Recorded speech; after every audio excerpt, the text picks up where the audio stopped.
La voix du peuple. La voix du peuple. La voix du peuple sur Radio Avou l'été. Comme tout se passe à Lomé au Togo, on accueille en premier professeur David Ekwe Dossé. Tantôt, il faut quand même rappeler, pour ces élections municipales, vous n'êtes pas candidat, mais vous êtes très proche également du peuple et de l'opposition, puisque vous y travaillez ensemble en synergie. Alors, professeur David Ekwe Dossé, sans langue de bois, vous avez observé ces élections, boycott total, dira-t-on. Alors, que comprendre du faible taux de participation du peuple à ces élections municipales, professeur David Ekwe Dossé? Alors, à mon sens, le peuple est dans un état d'esprit de tourner la page. Il faut tourner la page de la gouvernance actuelle. Il faut une rupture avec une classe dirigeante qui est illégitime, qui est irresponsable, qui est irrespectueuse.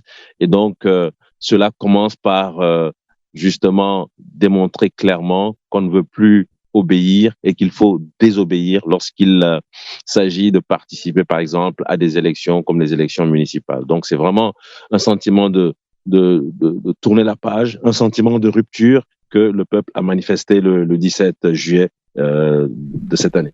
D'accord. Bon, donc vous comprenez que le peuple tourne la page, le peuple ne fait plus confiance à ces élections qui ont perdu tout sens pour le peuple togolais. Alors, vous êtes aussi très proche de l'opposition, et là il faut le dire sans langue de bois, puisque vous êtes dans une série d'actions. Alors, quelle leçon l'opposition peut-elle en tirer et comment capitaliser l'attitude du peuple togolais au profit de la mobilisation contre surtout la 5e République? Oui, je crois que si l'opposition comprend que le peuple est dans cet état d'esprit, c'est-à-dire c'est une vraie volonté de changement, une vraie volonté de rupture, le peuple a besoin d'un vrai projet qui démontre sa capacité de tourner la page de cette gouvernance actuelle. Alors il faut proposer justement ce projet au peuple. Donc l'opposition, de mon point de vue, ainsi que les organisations de la société civile, en tout cas tous les acteurs de terrain qui veulent le changement, doivent proposer.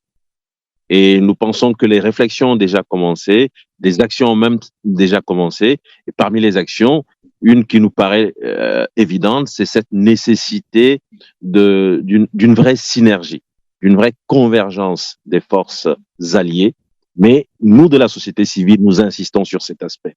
La convergence des forces alliées suppose qu'on se comporte comme des alliés. On ne peut pas être des alliés et se tirer dessus, estimer que nous avons raison, les autres ont tort. Il faut publiquement démontrer que les autres ont tort. Il faut dépasser ce cap et se dire que nous sommes des forces alliées, les stratégies peuvent être différentes, mais lorsque nous avons le même objectif, on peut quand même s'entendre sur un dénominateur commun et proposer quelque chose de cohérent au peuple, quelque chose qui démontre sa vraie volonté de convergence, sa vraie volonté de fonctionner en forces alliées. Et je pense que là, ça pourra être une première étape. Bien sûr, il y a d'autres étapes et je vous assure que les réflexions ont déjà commencé en ce sens.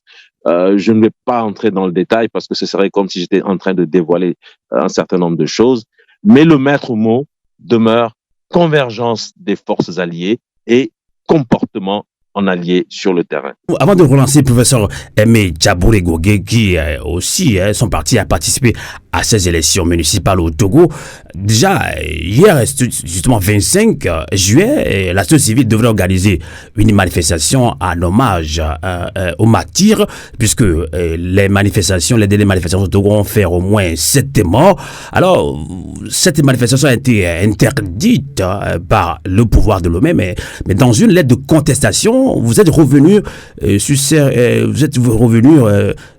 interdiction et qui, selon vous, est une entrave à la liberté d'expression, à la liberté de manifester au Togo. Bien évidemment, Amos, dans tous les pays du monde, même dans des pays supposés avec un régime autoritaire, lorsque vous avez une situation de tragédie nationale, lorsque vous avez des gens qui meurent de façon tragique, il est de bon ton, quel que soit le nombre des personnes décédées, il est de bon ton qu'on autorise, qu'on permette au peuple de s'émouvoir, de se recueillir, de s'unir. Le sentiment de solidarité, je crois que c'est quelque chose qui est inhérent à l'être humain. La dignité humaine suppose que devant la mort, on puisse s'arrêter un instant et avoir du respect pour les victimes et de la solidarité, manifester de la solidarité à l'endroit des familles de victimes.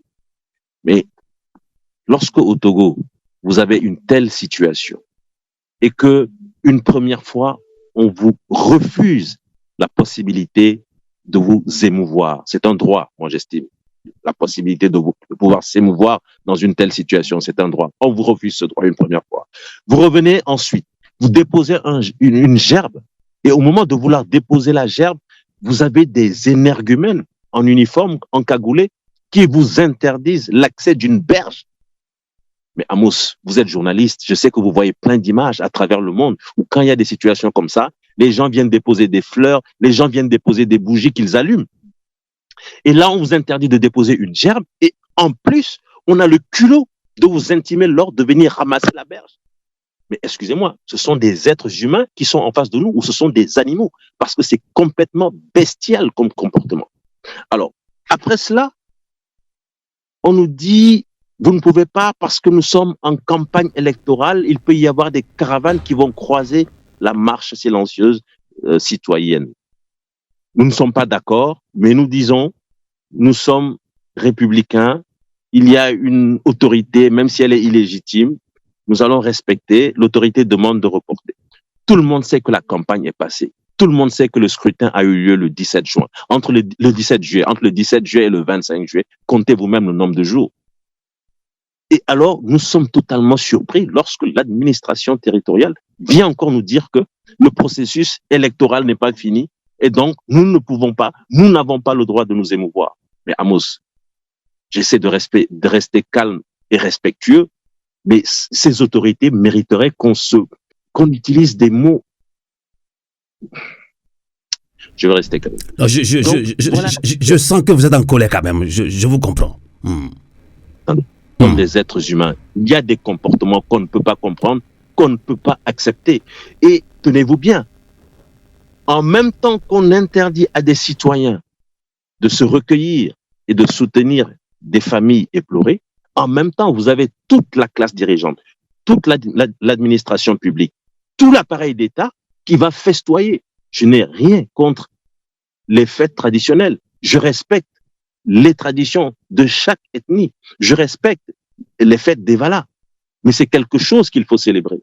Mais quand dans le même temps, on nous fait comprendre que le processus électoral n'étant pas fini, nous ne pouvons pas exercer une manifestation publique.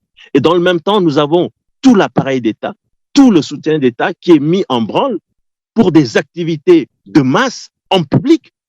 Vous comprenez qu'on soit en colère. On a le sentiment d'être des citoyens de seconde zone, ou alors de ne même pas être des citoyens, d'être des sujets, parce que nous savons tous que les citoyens ont des droits, et ceux qui n'ont pas des droits, ce sont des sujets qui sont assujettis à un souverain, qui sont là pour le bon vouloir du souverain ou de son administration. Non, moi je ne me considère pas comme un sujet, je me considère comme un citoyen et j'ai des droits. Donc, voilà la situation dans laquelle nous nous trouvons. Nous trouvons que la réponse de l'administration territoriale, elle est totalement indécente, elle est irrespectueuse, elle ne nous respecte pas. J'espère que la lettre ouverte qui a été écrite, je crois, sur un ton très respectueux, mais suffisamment ferme, permettra à tout un chacun d'entendre raison et de faire en sorte que on puisse permettre aux citoyens qui ont mal, qui sont dans la douleur et qui sont dans la souffrance, d'exprimer cela. Et je pense que la douleur n'a pas besoin d'une autorisation de l'administration avant de pouvoir s'exprimer. Merci Amos. Tout à fait. En tout cas, avant de donner la parole au professeur Aimé Tchaboué-Gogé, professeur David Ekwe-Doucet, il faut quand même rappeler que cette action, votre action de manifester, en hommage à ces martyrs, à ces victimes, 7 morts lors des dernières manifestations au Togo, cette action a été saluée et soutenue par le mouvement des blogueurs, comme on le dit, M66. Merci de me le rappeler, effectivement, bien sûr. Mais les Togolais, qui sont des êtres humains, qui sont des personnes dignes, comprennent que dans de telles situations, on ne peut pas laisser les familles porter seules le fardeau du deuil. Mais justement, au vu du contexte, il est important que ces familles se sentent épaulées et que ces familles se sentent soutenues. D'ailleurs, elles sont venues nous dire qu'elles se préparaient pour les cérémonies du 40e jour. C'est un autre volet de la discussion. Peut-être qu'on aura l'occasion lors d'un autre débat pour revenir là-dessus. Mais ce que je voulais dire, c'est que effectivement, le M66 a compris quand même mais il s'est passé des choses suite aux manifestations des 26, 27 et 28. et qu'il était important de continuer à soutenir ces familles. Au-delà du M66, nous avons d'autres personnalités. Là, je parle de la diaspora, parce qu'au Togo, nous savons effectivement que beaucoup sont dans cet état d'esprit. Vous avez Pyramide qui a également appelé, aidé à organiser des journées de deuil national et soutenu financièrement. Vous avez d'autres personnalités qui ne sont pas membres d'organisations qui ont même soutenu financièrement. Et donc, tout cela est à saluer. Il faut vraiment remercier tous ceux qui se sentent concernés par cet acte humain. On est des êtres humains et face à la mort, nous avons le devoir d'avoir un comportement humain et non un comportement bestial. Donc, comportons-nous comme des êtres humains et c'est ce que nous voulons faire ici à travers cette cérémonie d'hommage aux victimes et de cette cérémonie de soutien aux familles de victimes. D'accord. En tout cas, merci de votre réaction. Puisque vous n'avez pas assez de temps, je vais devoir relancer professeur Aimé Tchaboué-Gouagué et puis vous relancer si vous avez bien évidemment un dernier message à l'endroit de la population togolaise au Togo comme de la diaspora. Alors, professeur Aimé Tchaboué-Gouagué, vous avez suivi tout à l'heure professeur David Doucet par rapport à ces élections. Le Togolais a donné un signal fort de rupture totale. Alors justement, les résultats provisoires des élections communales du 17 juillet 2025 donnent, selon la CENI, Commission électorale nationale indépendante, plus de 75% des sièges de conseillers communaux au parti UNIR, Union pour la République, parti au pouvoir. Alors, avec le jeu des alliances pour choisir les maires, il est très probable que l'opposition ne soit plus à la tête d'aucune commune au Togo. Alors, professeur Aimé Tchaboué-Gouagué, vous êtes de l'a dit, votre parti a participé à ces élections municipales. Alors, quelle lecture faites-vous des conséquences de la participation aux élections communales par une partie de l'opposition? Merci David, merci Amos, surtout merci David pour sa sortie. Non, je suis totalement d'accord avec ce que David a dit. Ce que nous avons expérimenté le 17 juillet montre un rejet total de la population, de la gouvernance actuelle. Il va de soi que c'est une manière aussi de montrer qu'elle est fatiguée des élections et que ça ne donne absolument rien. C'est vrai, nous devons en tirer une leçon et savoir que les conditions dans lesquelles ces élections sont organisées ne sont pas bonnes. Mais moi, ce que je dois dire, c'est que David l'a dit implicitement, c'est que, je l'ai dit un peu auparavant, je l'ai écrit, j'en ai parlé, aucun camp de l'opposition ne gagne de cette élection. D'abord, comme vous l'avez dit, comme tu viens de le dire, il est fort probable qu'une mairie ne soit dirigée par l'opposition. Je crois que c'est une perte, même si nous reconnaissons que dans le système actuel dans lequel nous nous situons, c'est un système autoritaire où les pouvoirs décentralisés n'ont aucun pouvoir. Les mairies n'ont pas de pouvoir significatif par rapport au gouvernement. Mais c'est une perte si nous n'avons aucune mairie. Donc, je crois que pour nous, c'était très important de savoir que la situation est très grave. Tout ce que David a dit, ça révèle la volonté ferme de ce gouvernement de s'accrocher au pouvoir, de régenter toutes les parties de la vie sociale du pays. Vous ne pouvez pas détenir le pouvoir, vous ne pouvez pas vous sentir légitime, vous ne pouvez pas dire que 75% ou bien 90% de la population vous supporte et interdire à une partie de la population de manifester du moins sa colère ou bien son désarroi lorsqu'il y a des personnes qui sont assassinées lors des manifestations. Je crois que ce qui est plus important, ce sur quoi on doit discuter, David l'a dit implicitement, c'est de fermer la page, d'oublier ces élections. D'oublier ces élections, de cesser de dire que tel parti a raison, tel parti n'a pas raison, surtout au sein de l'opposition. Moi, lorsque je lis ces derniers jours sur des plateformes, des gens que je croyais responsables, dire ouvertement que non, eux vont travailler à la destruction d'un parti, à la disparition d'un parti, à la disparition de personnalités de l'opposition, je suis ahuri. Je parle notamment de l'ANC. Lorsqu'on dit ça, ça me travaille. Je dis, mais est-ce qu'on comprend?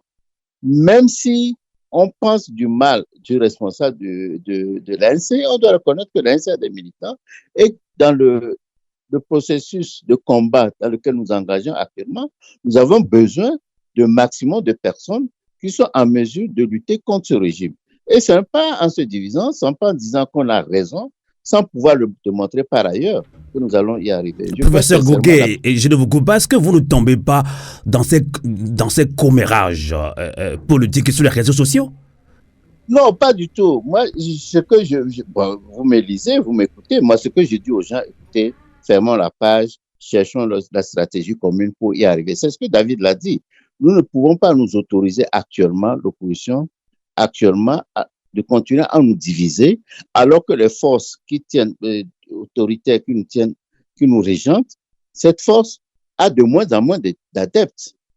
Alors, nous contribuons, ils ont de moins en moins d'adeptes, de moins en moins, pas d'emprise, mais de moins en moins d'adeptes, et nous, de l'autre côté, qui devons chercher à nous agrandir, à nous renforcer, nous continuons à trouver des moyens pour nous diviser. Je crois que ce n'est pas des commérages, mais il y a beaucoup de gens qui croient qu'ils ont raison. Vous voyez, de temps en temps, depuis les élections, je prends quelques temps pour intervenir sur les plateformes, ce que je ne faisais pas depuis quelques moments. Parce que je suis totalement surpris de comprendre que des gens persistent à croire qu'ils ont totalement raison, sans aucun effort de doute, de tolérance et d'acceptation de ce que l'autre dit. Alors c'est pourquoi je dis non, fermons cette page des élections et essayons de travailler pour voir la stratégie commune qui va nous amener à chercher le régime en place du pouvoir. D'accord. Voilà mon mot.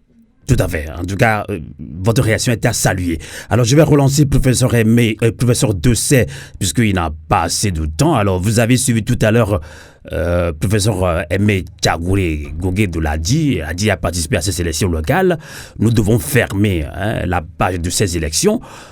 Alors, il a encore rappelé ce qui se passe actuellement sur les réseaux sociaux, ce que nous, à Radio, Canal K Radio a voulu, nous qualifions de commérage politique entre guillemets, même si nous comprenons l'indignation de certains Togolais qui fustigent la participation de l'opposition à ces élections. Alors, professeur Dessay, votre dernier message, je reviens en charge sur ma question. Alors, pour vous, par ce boycott, le peuple a lancé un signal fort à toute la classe de l'opposition de la société civile, rupture totale, vous l'avez dit.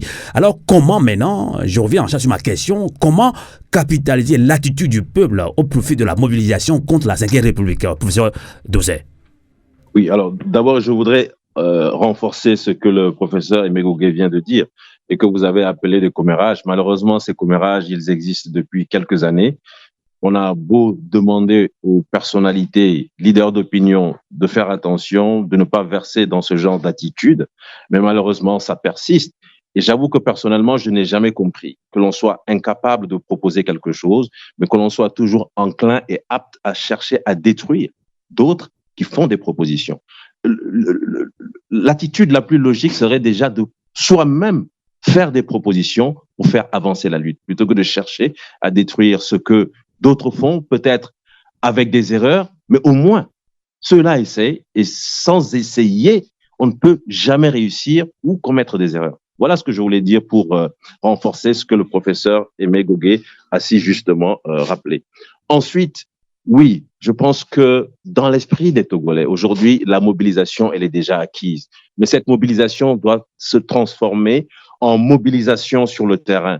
Il faut que massivement, dans tout Lomé, la mobilisation puisse être réelle, que cette mobilisation ne soit pas simplement acquise dans certains quartiers, je dirais par exemple les quartiers du sud, sud-est, parfois les quartiers nord de la capitale.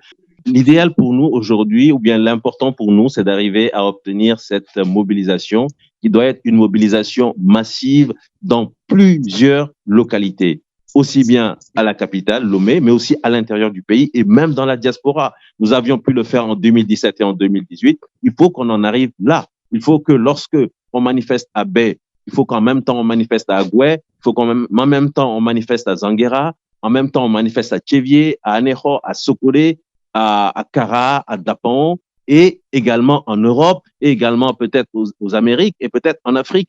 Voilà ce qui est important. Et c'est ce sur quoi nous devons vraiment travailler. Il faut mettre toute son énergie sur ça, plutôt que de rester dans le commérage en disant, oui, tel a fait ci, je vais détruire celui-ci, je vais détruire celui-là. Donc, moi, sincèrement, si j'ai un appel à lancer aujourd'hui, c'est que les forces alliées vraiment se comportent en forces alliées. Il y a déjà des forces politiques qui ont un ancrage territorial. Chacun devra mettre en avant ses compétences sa cartographie géographique en disant moi j'ai suffisamment d'énergie pour pouvoir agir dans telle zone, moi j'ai suffisamment d'énergie pour pouvoir agir dans telle zone, et avec sincérité, avec solidarité, avec vérité, qu'on puisse ensemble avancer. Et je pense que le peuple est prêt. Le peuple l'a démontré en refusant de façon presque unanime. Et je ne suis même pas convaincu que ce soit les appels au boycott qui aient fonctionné. Je pense que c'est le peuple lui-même, dans son état d'esprit, je l'avais dit, qui veut une rupture, qui veut qu'on puisse tourner la page. Il faut lui proposer quelque chose qui démontre qu'avec ça, on peut tourner la page et le peuple suivra. Voilà ce que je pense, Amos. Merci infiniment, professeur David Ekwe Dossé, premier porte-parole du mouvement Front Citoyen Togo Debout, qui est également membre de Tournons la page à l'international. Comme vous n'avez pas assez de temps, vous êtes très occupé, merci. Je rappelle que vous êtes un médecin chirurgien très connu dans la sous-région ouest-africaine. Bravo et à vous l'été, comme on le dit souvent. À très bientôt. Bonsoir. Merci, Amos. Radio à vous l'été. La voix de la résistance africaine.